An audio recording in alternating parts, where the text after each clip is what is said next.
அருமை 10ஆம் வகுப்பு மாணவ செல்வங்களுக்கு வணக்கம். உங்களை சந்திப்பதில் பெருமகிழ்ச்சி கொள்கின்றேன். HM சிஸ்டருடைய வாழ்த்துக்களோடும் ஒவ்வொரு ஆசிரிய பெருமக்களுடைய உறுதுணையோடும் உங்களுக்கான பாடங்களை நாங்கள் நடத்தி கொண்டிருக்கின்றோம். நீங்களும் மிக சிறந்த வழியிலே இதற்கான ஒத்துழைப்பை உங்களுடைய பெற்றோர்களோடு கொடுத்து கொண்டிருக்கின்றீர்கள். நம்முடைய மவுண்ட் சென்ட் ஜோசப் மெட்ரிகுலேஷன் மேல்நிலைப்பள்ளி மாணவ செல்வங்களாகிய உங்களை வரவேற்பதில் மிகுந்த மகிழ்ச்சி கொள்கின்றேன். ஒவ்வொரு பாடத்தையும் சிறப்பாக படிங்க, மகிழ்ச்சியோடு படிங்க. ஏன்னா உங்களுக்கான வாழ்க்கை இந்த பாடங்கள். பொது தேர்வை நாம் எதிர்கொள்ளும் விதத்திலே இந்த பாடங்களை மிக சீரும் சிறப்புமாக ஒவ்வொரு ஆசிரியரும் நம்முடைய HM சிஸ்டர் குளோரியா அவர்களுடைய வாழ்த்துக்களோடு அவர்களுடைய ஆலோசனையின் பேரில் அறிவுறுத்தலின்படி இந்த பாடங்களை நடத்துவதில் நாங்கள் பெருமகிழ்ச்சி கொள்கின்றோம். தமிழில் உங்களுக்கான பாடம் பண்பாடு என்று சொல்லக்கூடிய ஒரு அற்புதமான தலைப்பில் கவிதை பேழையில் மலைபடுகடாம் என்று சொல்லக்கூடிய சங்க இலக்கிய நூலிலிருந்து உங்களுக்கு இந்த பாடலை நடத்தும். மலைபடுகடாம் என்று சொல்லக்கூடிய இந்த நூல் 10 பாட்டு நூல்களுள் ஒன்று. ஞாபகம் வச்சுக்கீங்க. மலைபடுகடாம் என்று சொல்லக்கூடிய இந்த சங்க இலக்கிய நூல் 10 பாட்டு நூல்களுள் ஒன்று. சங்க இலக்கியம் 8 தொகை 10 பாட்டு என்று போற்றப்படும். இந்த வகுப்புல பலமுறை பார்த்துருக்கிறோம். 8 தொகை நூல்கள் சொல்லும் போது என்ன, மீண்டும் உங்களுடைய நினைவுக்கு கவனமா கவனிங்க. 8 தொகை நூல்கள் சொல்லும் போது என்ன, நற்றிணை, நல்ல குறுந்தொகை, ஐங்குறுநூறு, ஒத்த பதிற்று 10, ஓங்கு பரிபாடல், கற்றறிந்தார் ஏத்தும் கலியோடு, அகம் புறம் என இத்தரத்து 8 தொகை. தெரியும் இல்லையா? 10 பாட்டு நூல்கள் சொல்லும் போது என்ன, இந்த மலைபடுகடாம் இந்த 10 பாட்டு நூல்களுடைய வரிசையில் தான் வருது. முருகு, பொருநாறு, 12 முல்லை, பெருகு வள மதுரை காஞ்சி, கோல நெடுநல் வாடை, கோல் குறிஞ்சி பட்டினப்பாலை, கடாத்தொடும் 10. கடாத்தொடும் 10 சொல்லும் போது மலைபடு கடா 10 பாட்டு நூல்களுள் ஒன்று. நினைவுபடுத்திக்கிங்க. தேர்வுகளை கேட்பதற்கான வாய்ப்பு உண்டு. அரசாங்கத்தினுடைய போட்டி தேர்வுகளிலும் கேட்பதற்கான வாய்ப்பு உண்டு. கவனமாக கவனிக்க. 583 அடிகளை கொண்ட இது கூத்தராற்று படை எனவும் அழைக்கப்படுகிறது. இந்த மலைபடுகடாமில் இருக்கக்கூடிய மொத்த பாடல் அடிகள் என்னன்னு சொல்லி பார்த்தீங்கன்னாக்கா 583 அடிகளை கொண்டது. இந்த நூலுக்கு வழங்கக்கூடிய மற்றொரு பெயர் என்ன அப்படின்னாக்கா கூத்தராற்றுப்படை. கூத்தராற்றுப்படை என போற்றப்படும் நூல் எது அப்படின்னு சொல்லி கேட்டாக்கா மலைபடுகடாம். மலைபடுகடாம் என்று சொல்லக்கூடிய இந்த நூலுக்கு வழங்கக்கூடிய மற்றொரு பெயர் என்னன்னு சொல்லி பார்த்தீங்கன்னாக்கா கூத்தராற்றுப்படை. நினைவில் வச்சுக்கோங்க. ஏன் இதுக்கு மலைபடுகடாம்னு பேர் வந்தது அப்படின்னு சொல்லி சொன்னீங்கன்னாக்கா, மலையை யானையாக உருவகம் செய்து பாடியதார். இந்த மலை இருக்குதுல, மலை எப்படி இருக்குதாங்க, யானையை போல இருக்குதான். அந்த யானையாக உருவகம் செய்து அந்த மலையில் எழக்கூடிய இந்த இயற்கை ஓசைகள் யானையினுடைய மதத்துக்கு ஒப்பிட்டு சொல்றாங்க. மலையா உருவகம் செய்யறாங்க. மலையில் எழக்கூடிய அந்த ஓசை எப்படி இருக்குது அப்படின்னு சொல்லி பார்த்தீங்கன்னாக்கா யானையினுடைய மதத்துக்கு இணையாக ஒப்பிட்டு சொல்வதால் இந்த நூலுக்கு மலைபடு கடாம் என்று மிக சிறப்பான வகையில அந்த சங்ககால புலவர் பெயர் சூட்டியிருக்கிறார் இல்லையா? உண்மையிலேயே அவர்களையெல்லாம் நாம் பாராட்ட வேண்டும். நம்முடைய பண்பாட்டையும் நாகரிகத்தையும் தமிழனுடைய வீரத்தையும் மானத்தையும் போர் நெறிகளையும் எப்படிலாம் நம்முடைய சங்ககால புலவர்கள் பாடி பாடி பாடி பாடி நம்மை பெருமை கொள்ள செய்கிறார்கள். மிக சிறப்பான பகுதி. அதனால இதுக்கு மலைபடுகடாம் என்று சொல்றோம். கற்பனை நயம் வாய்ந்த செய்யுள்கள் இதில் நம்மை வியப்படைய செய்கின்றன. சரி, இதனுடைய பாட்டுடை தலைவன் யாரா இருப்பான்? ஒரு நூல் அப்படின்னு சொன்னாக்கா அதுக்கு ஒரு பாட்டுடை தலைவன் தேவை இல்லையா? அப்பேற்பட்ட அந்த பாட்டுடை தலைவன் யாராக இருப்பான் அப்படின்னு சொல்லி பார்த்தீங்கன்னாக்கா, நன்னன் என்று சொல்லக்கூடிய குறுநில மன்னன். மலைபடுகடாம் என்று சொல்லக்கூடிய நூலினுடைய பாட்டுடை தலைவன் யார் என்று கேட்டால் என்ன சொல்லணும்? நன்னன் என்று சொல்லக்கூடிய குறுநில மன்னனை பாட்டுடை தலைவனாக கொண்டு இந்த நூல் பாடப்படுகிறது. சரி, இப்பேற்பட்ட அருமையான இந்த நூலை பாடிய புலவர் யாராக இருக்கும்? நமக்கு வியப்பு வருது இல்ல? ஒரு பாடலை நாம கேட்கின்ற பொழுது, படிக்கின்ற பொழுது, அந்த பாடலினுடைய கருத்து நம்மை வியப்படைய செய்யும் பொழுது, இப்பேற்பட்ட இந்த பாடலை யார் பாடியிருப்பாங்கன்னு நமக்குள்ள ஒரு எண்ணம் வரும்ல. அதுல இரணிய முட்டத்து பெருங்குன்றூர் பெருங்கௌசிகனார், கொஞ்சம் பெயர் விரிவாதான் இருக்கும், ஏன்னா அக்காலத்திய சங்ககால பெயர் அல்லவா. அதனால இரணிய முட்டத்து பெருங்குன்றூர் பெருங்கௌசிகனார் அப்படின்னு சொல்லிட்டு ஒரு சிறந்த புலவர் இந்த பாடலை பாடியிருக்கிறார். நீங்க சுருக்கமா இப்படி எழுதலாம் அப்படின்னு சொல்லி பார்த்தீங்கன்னா, பெருங்கௌசிகனார், மலைபடுகடாம் என்று சொல்லக்கூடிய இந்த நூலினை பாடியவர் யார் என்று சொன்னால் பெருங்கௌசிகனார் என்று சொல்லக்கூடிய புலவர் பாடியிருக்கிறார். சரி, இதனுடைய பண்பாடு எப்படி போகிறது அப்படின்னு சொல்லி பார்த்தீங்கன்னா, பண்டை தமிழர்கள் பண்பில் மட்டுமன்றி கலைகளிலும் சிறந்து விளங்கினர். பல்வேறுபட்ட கலைகள், ஏன்னா கலைகள் தான் மனிதனை மகிழ்ச்சிப்படுத்தும், எப்பேற்பட்ட உயர்வான நிலைக்கும் நம்மை அழைத்து செல்லும் கலைகள். அப்ப அந்த காலத்துல பாத்தீங்கன்னாக்கா கூத்தர், பாணர், விரலியர் போன்ற கலைஞர்கள் ஊர் ஊராக சென்று இவங்கெல்லாம் என்ன பண்ணுவாங்க? ஒவ்வொரு ஊருக்கும் போவாங்க. யார் யாரு? கூத்தர், பாணர், விரலியர் தம் கலைத்திறன்களை நிகழ்த்தி காட்டி மக்களை மகிழ்வித்தனர். அவர்களுக்கு மன்னர்களும் வள்ளல்களும் விருந்தோம்பியும் பரிசளித்தும் போற்றினர். அப்படி வரக்கூடியவர்களுக்கு என்ன பண்ணாங்களா? விருந்து கொடுத்தார்கள், பரிசளித்து பெருமை சேர்த்தார்கள். அவ்வகையாக விருந்தோம்பிய தன்மையை காட்சிப்படுத்துகிறது இந்த திணைச்சோறு விருந்து. இந்த மலைபடுகடாம்ல என்ன விருந்து கொடுக்குறாங்களா? திணைச்சோறு விருந்து கொடுப்பதை காட்சிப்படுத்தி மிக சிறப்பான வகையில சொல்கிறார். இப்ப இந்த பாடலை பார்க்கலாமா? நாம ஒரு சிறந்த பாடல், அப்படியே கவனிக்கும் போதே அந்த பாடலை பாருங்க, அதற்கான விளக்கத்தையும் மிக சிறப்பான வகையில சொல்றேன். அன்று அவன் அசை அல் சேர்ந்து அல்கி கன்று எரி ஒள்ளினர் கடும்பொடு மலைந்து சேர்ந்த செயலை செப்பம் போகி. ரொம்ப அற்புதமா சொல்றாரு. தன்னை புகழ்ந்து பாடி பரிசில் பெற்ற கூத்தர், பரிசில் பெற போகும் கூத்தரை காணவர்களின் வளம் நிறைந்த புது வருவாயை உடைய சிறிய ஊர்களில் தங்கி உணவு பெறுவதற்கு வழிப்படுத்துதல், தான் கண்ட அந்த மகிழ்ச்சியை இன்னொருவனுக்கு பகிர்தல், இதை ஆற்றுப்படுத்துதல்.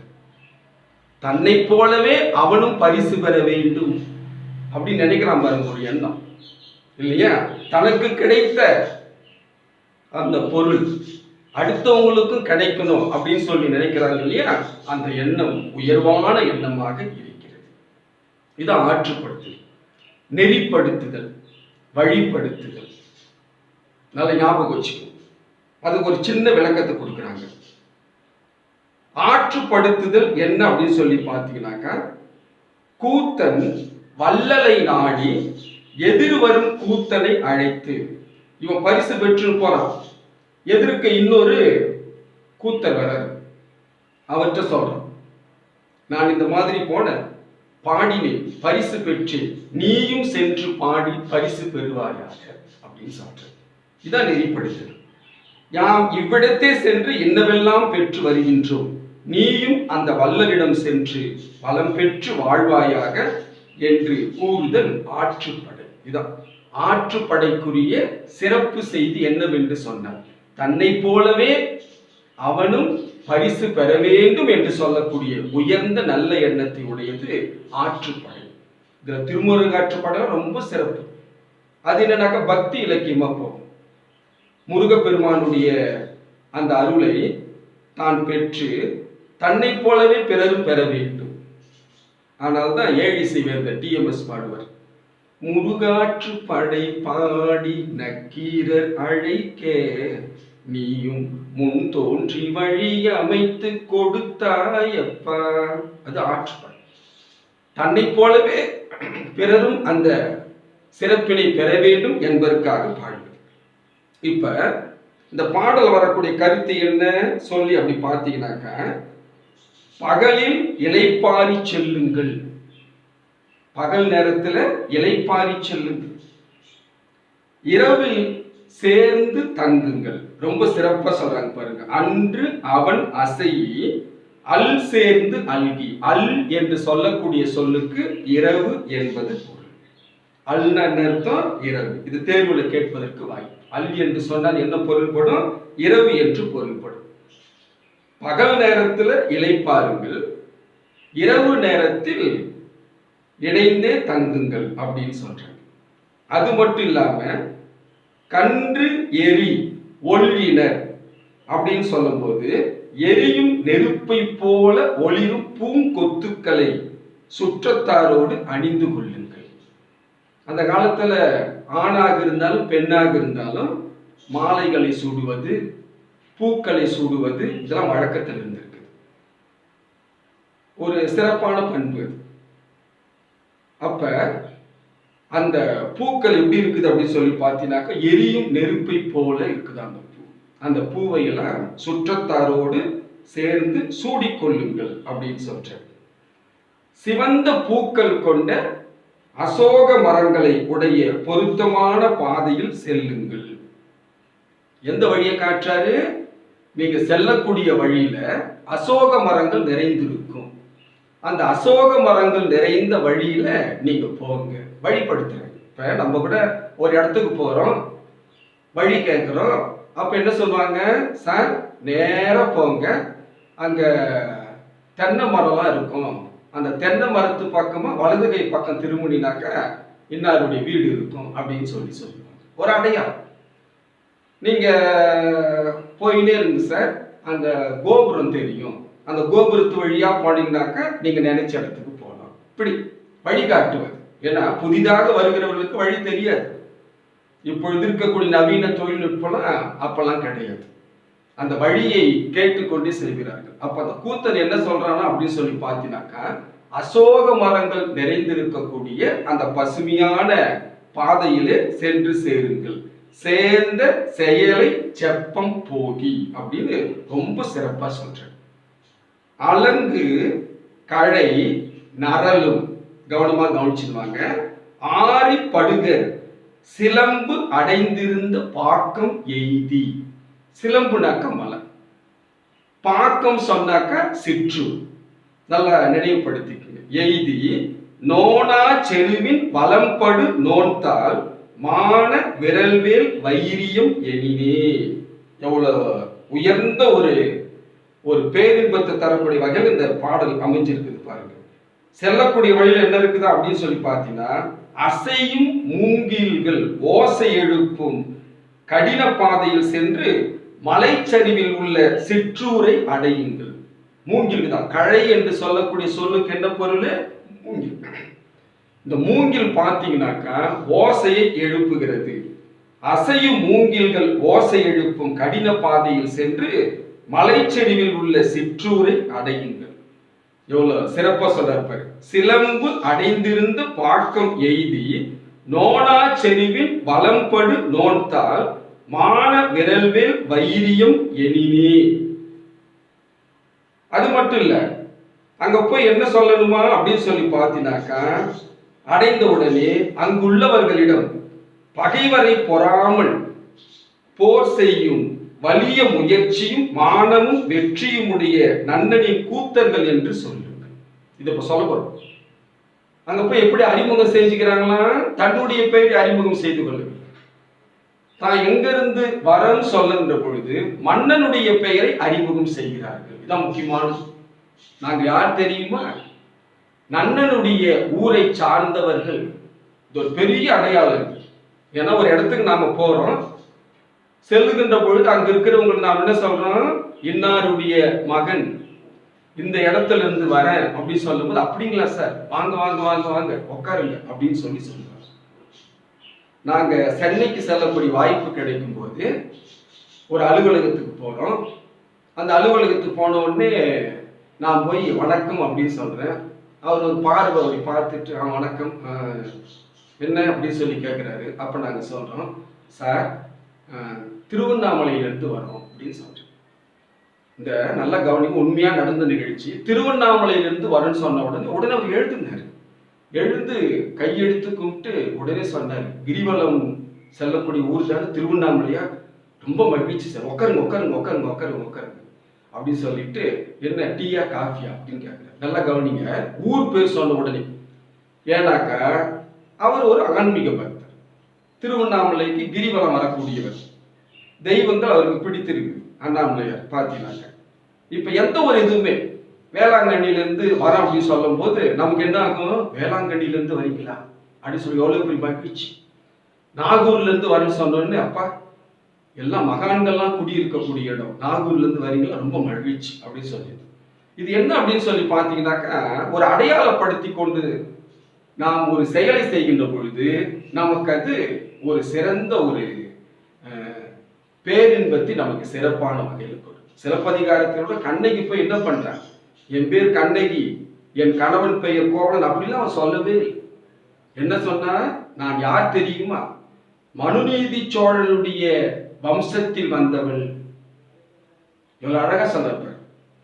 ஆவின் கடைமணி உகுநீர் நெஞ்சு சுடு தான் தரும் அருள் பெரும் புதல்வனை ஆழியின் மடித்தோம் இல்ல புல்லுரு புன்கண் தீர்த்தோம். பறவைக்காக தன்னுடைய தசைகளையே அறிந்து கொடுத்த சிபியினுடைய பரம்பரையில் வந்தவள். இதை கேட்டுதான் பாட்டு நெடுஞ்செழி அலறி போயிடலாம். ஓஹோ, நீதி வழுவாத அரசர்களுடைய நாட்டிலிருந்து வந்திருக்கின்றாயான்னு சொல்லிப்போம். இது ஒரு அடையாளப்படுத்துது. அப்ப இங்க போகக்கூடிய அந்த கூத்தன் என்ன சொல்றான் அப்படின்னு சொல்லி பார்த்தீங்கன்னாக்கா, நாங்கள் யார் தெரியுமா அப்படின்னு சொல்லும் போது, நன்னனுடைய ஊரிலே இருந்து வந்திருக்கின்றோம் அப்படின்னு சொல்லிட்டு முதலாவதாக தன்னை அறிமுகம் செய்து கொள்கிறார். நுங்கில் போல நில்லாது புக்கு. ரொம்ப சிறப்பான வரி இது. நீங்க படித்து பார்க்கும்போது ரொம்ப வியப்பா பார்ப்பீங்க. ஒரு வீட்டுக்குள்ள போறோம், உடனே போயிட முடியுமா? இப்ப இருக்கிற காலகட்டத்துல பார்த்தீங்கன்னாக்கா வீட்டுக்கு வெளியில இருந்து அழைப்பு மணி வச்சிருப்பாங்க இல்லையா? அழைப்பு மணி எந்தன் வீட்டில் கேட்டாலும் ஓடி நான் வந்து பார்ப்பேன். இப்ப காலம் அப்படி. அழைப்பு மணி அடிச்ச உடனே கதவும் திறக்க மாட்டோம் இல்லையா? யாரு அந்த குரலை கேட்டுட்டு அதுக்கப்புறமா பொறுமையா கதவை திறந்து வாங்க வாங்க வாங்க வாங்க அப்படின்னு நம்ம கூப்பிடுறோம். இப்ப இருக்கிற காலகட்டத்தில் இருக்குமாரு. ஆனா அந்த காலத்துல அப்படி கிடையாது. வீடுகளுக்கே கதவு கிடையாது. ரொம்ப ஆச்சரியமா இருக்குது பாருங்க கேட்கும்போது. 24 மணி நேரமும் இல்லங்கள் திறந்திருக்குமா? என்ன காரணம்? வரக்கூடிய விருந்தினரை போற்ற வேண்டும் அப்படின்னு சொல்லிட்டு. ஆனா அந்த விருந்து என்று சொல்லக்கூடிய சொல்லுக்கு என்ன பொருள் சொல்லி பார்த்தீங்கன்னாக்கா, புதுமை என்பது பொருள் இல்ல. நுங்கில் போல நில்லாது புக்கு, கிழவி போல கேளாது கிழி, சேர் புலம்பு அகல இனிய கூறி, பருவு குறை பொழிந்த நெய்கண் வேலையோடு குருவுக்கண் இரடி பொம்மன் பெருகுவீர் அப்படின்னு சொல்றேன். என்ன செய்தியை சொல்றாரு இந்த இடத்துல? நன்னனுடைய நாட்டிலிருந்து வந்திருக்கிறோம். அதன் பிறகு மிக சிறப்பா சொல்றாரு, நீங்க அந்த வீட்டுக்குள்ள போகும்போது உங்களுடைய வீட்டிற்குள் செல்வது போல செல்லுங்கள். இதான் ரொம்ப முக்கியம். சார் வாங்க, கூச்சப்படாதீங்க, என்ன இப்படி உங்க வீடு சார் இது அப்படின்னு சொல்லும்போது எவ்வளவு சந்தோஷம் இருக்கும் இல்லையா? அவன் சொல்றான், நீ அண்ணனுடைய நாட்டுல இருந்து வந்திருக்குன்னு சொல்லிட்டு இந்த மலையில இருக்கக்கூடிய வீடுகள், இந்த மலையில இருக்கக்கூடிய விருந்து படைத்தல் தன்மையை சொல்லுது இந்த பகுதி. மலையில இருக்கக்கூடிய மலைவாழ் மக்கள் எப்படி விருந்து படைக்கிறார்கள் அப்படின்னு சொல்றாரு. என்ன சொல்றா, உங்கள் வீட்டிற்குள் போவது போலவே அவர்களுடைய வீட்டுக்குள் உரிமையுடன் நுழையுங்கள். எப்படி சொல்றாரு பாருங்க, நுங்கில் போல நில்லாது புக்கு.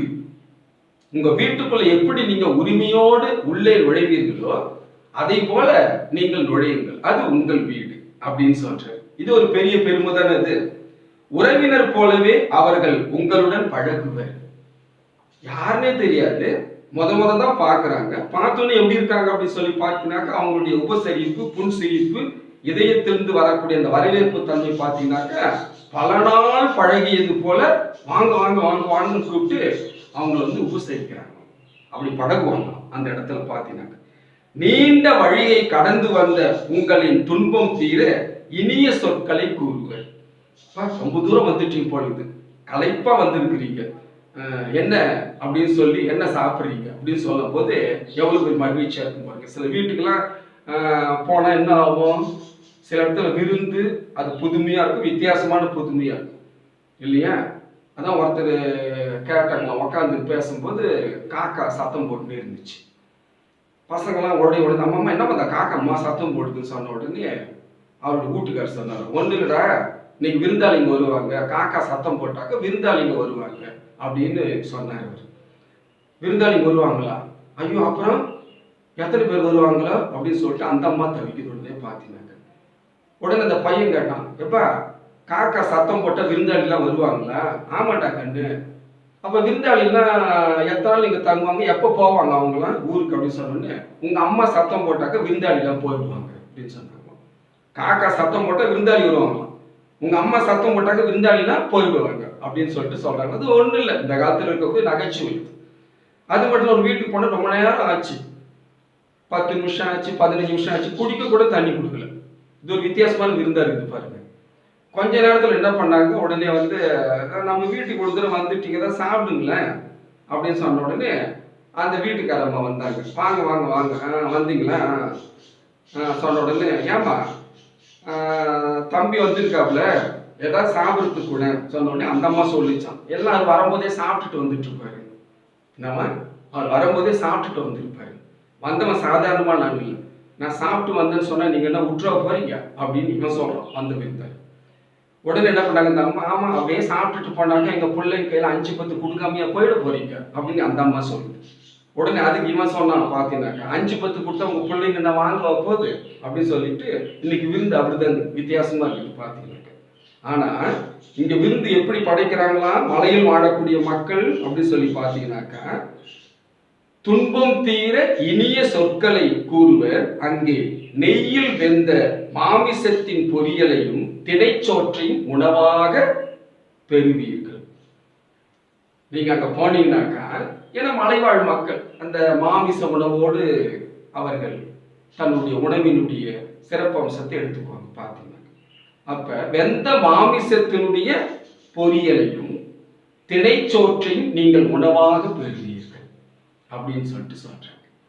அப்ப ஒரு செயல்பாடு, ஒரு விருந்து தமிழனுக்கே இருக்கக்கூடிய மிக உயர்ந்த பண்பாடுகளில் இன்னும் சிறப்பான உயர்வாக பண்பாடாக எல்லோராலும் போற்றப்படுவது எது என்று சொன்னால் விருந்து. மருந்தே ஆயினும் விருந்தோடு உண். நம்முடைய தமிழர் சொன்னதுதான். மருந்தாக இருந்தால் இது தனியா போய் சாப்பிடாத, அந்த விருந்தோடு சேர்த்து சாப்பிடு அப்படின்னு சொல்றாங்க. அதனால்தான் பாரதிதாசன் சொல்றார், வீட்டுக்கு வரக்கூடிய விருந்தினர்கள் மகிழ்ச்சியோடு உணவினை அவர்கள் உண்ணுகின்ற பொழுது அந்த உணவினை படைத்த அந்த இல்லத்தில் இருக்கிறவங்களுக்கு எப்படியா சொல்லி பார்த்தீங்கன்னாக்கா, உண்டவர்கள் இன்புற்றிருக்கையிலே தொட்டுப்பார் உன்னெஞ்சை தோன்றும் அந்த இன்பம். மகிழ்ச்சியோடு அவங்க வயிறார சாப்பிடும் போது எப்படி இருக்குமா அப்படி பார்த்தீங்கன்னாக்கா, அந்த மகிழ்ச்சி இருக்குது, அதற்கு எல்லையே கிடையாது பார்த்தீங்க. அதனால்தான் திருவிழாக்கள் வருகின்ற பொழுதெல்லாம் நம்முடைய திருவண்ணாமலையில திருவிழாக்கள்லாம் பல்வேறுபட்ட வகையில் வருது. அங்கங்க அன்னதானம்லாம் செய்யறாங்க. அன்னதானம் செய்வது சிறப்பா இருந்தா கூட இல்லத்துக்குள் வரவழைத்து விருந்து படைப்பது என்பதுதான் சிறந்த விருந்துன்னு சொல்லிட்டு பெரியவங்க சொல்றாங்க. வீட்டுக்கு வெளியோட உட்கார வைத்து விருந்து படைக்க கூடாது புதியவர்கள்லாம், இல்லையா? அப்ப அவங்க வீட்டுக்குள்ள வரவழைத்து விருந்து படைப்பது என்பது ஒரு புதுமையான செயலா அவங்க சொல்லியிருக்காங்க. சிலப்பதிகாரத்துல கண்ணகி கூட கோவலனை பார்த்து பேசும்போது எப்படி பேசுறாங்க, நான் விருந்து படைக்க முடியாம போயிடுச்சு அப்படின்னு கதறி கதறி பேசுறாங்க. பார்த்தீங்கன்னா முனிவர்களை போற்ற முடியவில்லை, விருந்தினரை உபசரிக்க முடியவில்லை அப்படின்னு சொல்லிட்டு அந்த அம்மா சொல்றாங்க. பார்த்தீங்கன்னா தொல்லோர் சிறப்பில் இழந்த எண், கணவனும் மனைவியுமாக இணைந்து செய்யக்கூடிய அந்த இல்லறப்பாங்களை வரக்கூடியவர்களுக்கு விருந்து படைக்க முடியவில்லையே அந்த அம்மா பேசக்கூடிய அந்த பேச்சு சிலப்பதிகாரத்தில் பார்க்க. அந்த மாதிரி ஒரு இல்லறம் அப்படின்னு சொன்னா அந்த இல்லறத்துல கணவனும் மனைவியும், அந்த கணவன் மனைவியோடு இணைந்து இருக்கக்கூடிய சுற்றத்தார் இவங்கெல்லாம் இணைந்து வரக்கூடியவர்களுக்கு விருந்து படைக்க வேண்டும் அப்படின்னு சொல்றாங்க. அதனால்தான் விருந்தோம்பல் என்று சொல்லக்கூடிய தன்மையில் கூட வள்ளுவர் 10 குறட்பாக்களை சொல்றாங்க. பார்க்கல எப்படிலாம் விருந்து படைக்கணும் அப்படின்னு சொல்லிட்டு. ஆக இந்த பகுதியில மிக சிறப்பான பகுதியாக இந்த மலைபடுகடாம் சொல்லக்கூடிய பகுதியில பார்க்கிறோம். பகலில் இளைப்பாரி செல்லுங்கள், தொகுப்பா சொல்றேன். இரவில் சேர்ந்து தங்குங்கள் அப்படின்னு சொல்றாங்க. அதே சமயத்துல பூங்கொத்துக்களை சூடிக்கொள்ளுங்கள் அப்படின்னு சொல்லிட்டு அசோக மரங்கள் நிறைந்திருக்கக்கூடிய அந்த வழியில போங்க. மூங்கில்கள் ஓசை எழுப்பும் கடின பாதையில் சென்று மலைச்சரிவில் உள்ள சிற்றூரை சென்று அடையுங்கள் அப்படின்னு சொல்றேன். அந்த வழி எப்படி சொல்றாரு, இந்த பக்கம் இப்படிலாம் போங்க அப்படின்னு சொல்லிட்டு சொல்லும் போது அங்க போய் எப்படி அறிமுகம் செய்து கொள்ள வேண்டுமா, நாங்கள் யார் தெரியுமா, நன்னன் என்று சொல்லக்கூடிய குறுநில மன்னனுடைய இடத்திலிருந்து வருகின்றோம் அப்படின்னு சொல்லிட்டு உங்களை நீங்கள் அறிமுகம் செய்து கொண்டார். அந்த வீட்டிற்குள் நுழையும் போதே நீங்கள் எப்படி நுழைய வேண்டும் என்று சொன்னால் உங்கள் வீட்டிற்குள் செல்வது போல செல்லுங்கள் அப்படின்னு சொல்றாரு. உரிமையோடு நுழையுங்கள் அப்படின்னு சொல்றாரு. அது மட்டும் இல்லாம உறவினர் போல அவர்கள் என்ன பண்ணுவாங்களாம், உங்களை காப்பார்கள். காப்பது மட்டுமல்ல, கடந்து வந்த அந்த பாதைக்கு ஏற்றாறு போல உங்களுடைய துயரினை துன்பத்தை நீக்குவதற்கு இனிய சொற்களை சொல்லி நெய்யில் கலந்த மாமிசத்தின் பொரியலையும் திரைச்சோற்றையும் உணவாக பெறுவீர்கள் அப்படின்னு சொல்றேன். எனது பண்பாட்டுக்கான ஒரு சிறந்த பகுதி. இந்த பகுதியை மிக சிறப்பான வகையில படிச்சு பாருங்க. ரொம்ப அற்புதமான பகுதி இது. இதுல இலக்கண குறிப்பு நல்லா கவனிங்க. அசையி கொழி அப்படின்னு சொல்லும் போது சொல்லிசை அளபடை. ஏன்னா அளபடைன்னு சொல்லும் போது என்ன அப்படின்னு சொல்லி பார்த்தீங்கன்னாக்கா, சொல்லுக்கு இனிய ஓசையை கொடுக்கும், அதே சமயத்துல அந்த நெடில் தன்மையை கொடுக்கும். அதான் அளபடை. தன் அளவிலிருந்து நீட்டித்து ஒலிப்பது அளபடை. அசை கொழி அப்படின்னு சொல்லும்போது சொல்லிசை அளபடை. கன்று எரி அப்படின்னு சொன்னாக்கா வினைத்தொகை. கன்று எரின்னு சொல்லும்போது என்னப்பா, வினைத்தொகை. கன்றெறிந்த கன்றெறிகின்ற கன்று எரி அப்படின்னு சொல்லிட்டு. மலைந்து கூறி எய்தி அப்படின்னு சொல்லும் போது வினையச்சம். மலைந்து கூறி எய்தின்னு சொல்லும் போது என்ன, வினையச்சம் அப்படின்னு சொல்லிட்டு. அதே போல பொழிந்த அப்படின்னு சொல்லும் போது பெயரச்சம். வினையை கொண்டு அது எச்சமாக நிற்கின்ற பொழுது வினையச்சம், பெயரை கொண்டு எச்சமாக நிற்கின்ற பொழுது பெயரச்சம், இல்லையா? மலைந்து இத்து கூட்டல் ரொம்ப அது எளிமையா கண்டுபிடிக்கலாம். ஊ ஈ வந்தாக்க வினையச்சம். கூறி ஈ பிரிச்சு பாருங்க, இரு கூட்டல் ஈ. எய்தி இத்து கூட்டல் ஈ. இந்த ஊ ஈ இன்கம்ப்ளீட், முற்று பெறாத வகையில அந்த சொல்லும்போது அந்த ஓசை ஈஸியா ரொம்ப எளிமையான வகையில கண்டுபிடிக்கலாம், வினையச்சம். அதே போல பொழிந்த இத்து கூட்டல் ஆ. பொழிந்தன்னு சொல்லும் போது என்ன, கடைசி எழுத்து தாவ பிரிச்ச இத்து கூட்டல் பெயரை கொண்டு இன்கம்ப்ளீட்டா முடியும், அதாவது முற்று பெறாத வகையில். அதுக்கு என்ன சொல்றோம், பெயரெச்சம் அப்படின்னு சொல்லிட்டு சொல்றோம்.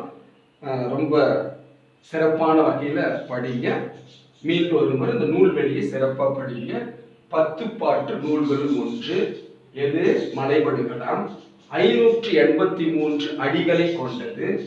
கூத்தராற்று படைன்னு இதற்கு ஒரு பெயர் மிக சிறப்பா சொல்றாங்க. மலையை யானையாக உருவகம் செய்து பாடுகிறார்கள். பாட்டுடை தலைவன் யார் என்று சொன்னால் நன்னன். இந்த பகுதியை சிறப்பாக படித்துக்குங்க. அந்த படிச்சதை எழுதி பாருங்க. நூல்வெளி படிங்க, அந்த பாடலை படிங்க, கருத்து அதில் இருக்குது. நம்முடைய தமிழ்நாட்டு பாடநூல் நிறுவனத்தில் இருக்கக்கூடிய அந்த பகுதி மிக சிறப்பான வகையில் இதற்கான பக்கங்கள் 56, 57. இதை கவனமாக படித்து மிக சிறப்பான வகையில் நினைவில் வைத்துக்கொண்டு எழுதி பார்க்க வேண்டியது உங்கள் பொறுப்பு. மீண்டும் ஒரு முறை நம்முடைய HM சிஸ்டர் குளோரியாவுடைய வாழ்த்துக்களோடும் ஒவ்வொரு ஆசிரியர் பெருமக்களுடைய உறுதுணையோடும் உங்களுக்கு இந்த பாடத்தை சிறப்பாக நடத்தி முடித்திருக்கின்றோம். வரக்கூடிய வகுப்பறைகளில் மீண்டும் சந்திப்போம் என்று கூறி உங்களை வாழ்த்து விடைபெறுகின்றேன். நன்றி, வணக்கம்.